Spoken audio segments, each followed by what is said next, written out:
সংসারে আজকের রেসিপি হচ্ছে ছানার পায়েস। এখানে 1 লিটার দুধকে ছানা কাটিয়ে নিয়েছি ঘরেতে। আমার এখানে মিনিমাম 300 গ্রাম ছানা আছে।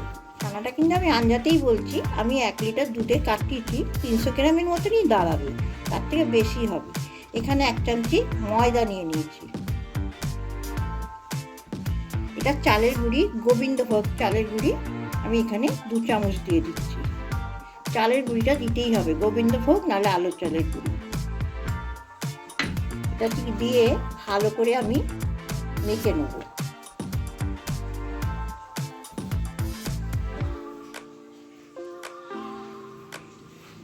ভালো করে মাখিয়ে নিয়েছি, বেশ মিহিন মিহিন করে, একদম দানা কোনোটা নেই। একটু ভালো করে মাখতে হবে, চালের গুঁড়ি টুড়ি আছে তো। এবার আমি একটা ডো করে 2টো ভাগ করে নিচ্ছি। এবার কী করে করবো দেখাবো। আমি নেচির মতো 2টো ভাগ করে নিলাম।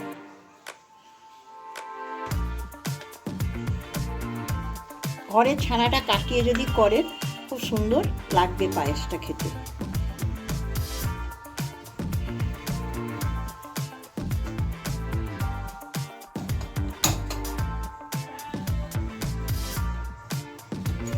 গ্যাসটা জ্বেলে নিলাম, একটুখানি কড়ার তলায় জল নিয়ে নিয়েছি, দুধটা না লেগে যায়।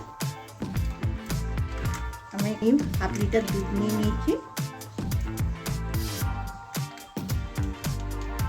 দুধটাকে ভালো করে ঘন করব।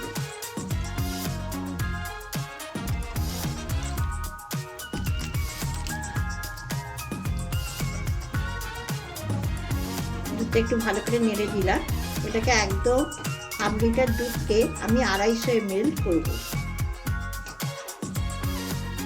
আমার দুধটা এখন অনেক ঘন হবে, আমার একটু দেরি হবে।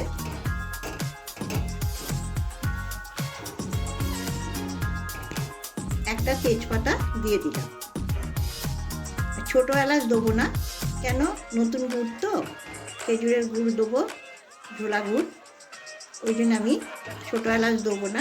খেজুরের গুড়ের একটা ভালো সেন্ট থাকবে, সেটা সেন্টটা থাকবে না যদি ছোটো এলাচ দিই।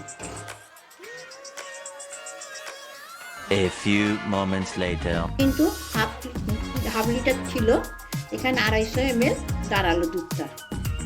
এবার আমি গুড়টা, এবার গ্যাসটা আমি নিভিয়ে দিচ্ছি। আমি গ্যাসটা নিভিয়ে দিয়ে আমি গুড় দিচ্ছি, কেন গুড়েতে অনেক সময় দুধ কেটে যায়। আমি এখানে 100 গ্রাম গুড় দিয়ে দেবো। ঝোলা গুড়টা দিচ্ছি, ঝোলার নলের গুড়, সেটা দিয়ে করছি আমি পায়েসটা। 100 গ্রাম গুড় দিয়ে দিলাম। এটাকে ভালো করে নেড়ে নেব।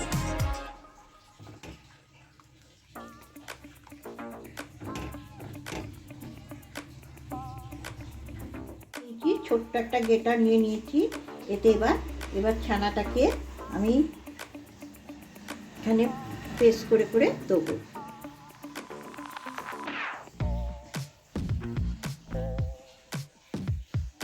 বড় নিলে মোটা মোটা হবে, ভাল লাগবে না, ওই জন্য আমি ছোট ছোট করে করছি। সরু সরু বেরোচ্ছে, কিরম বেরোচ্ছে দেখছেন তো। এই জিনিসটা সবার ঘরে ঘরে থাকে, আপনারা এরম করে করে দেখবেন, জিনিসটা খেতেও ভাল লাগবে, বাচ্চাদের তো খুবই ভাল লাগবে। চালের তো অনেক রকমের পায়েস খেয়ে দেখেছি। সব ছানাটা দেওয়া হয়ে গেছে, গেটারেও একদম নেই, ভালো করে চেঁচে দিয়ে দিয়েছে তো। এবার আমি গ্যাসটা জ্বালবো। গ্যাসটা জ্বেলে নিলাম। আমি কিন্তু এখন গ্যাসটা নিভিয়ে দিয়েছিলাম একদম, নাহলে দুধটা কেটে যেত। আমি এবার একটু জাস্ট খালি ফুটিয়ে নেব। একটু গ্যাসটা জোরেই দিয়ে দিলাম, দেখুন। এবার জোরে দিয়ে ফোটাতে হবে। এবার ফুটে গেছে, আমি কিন্তু আর ফোটাবো না। এবার কাজু, কিশমিশ, আলমন্ড, বাদাম সব দিয়ে দিচ্ছি। এবার গ্যাসটা আমি বন্ধ করে দিলাম। আপনাদের যদি ভালো লাগে সাবস্ক্রাইব করবেন, কমেন্ট করবেন, লাইক করবেন। সবাই ভালো থাকবেন, সুস্থ থাকবেন।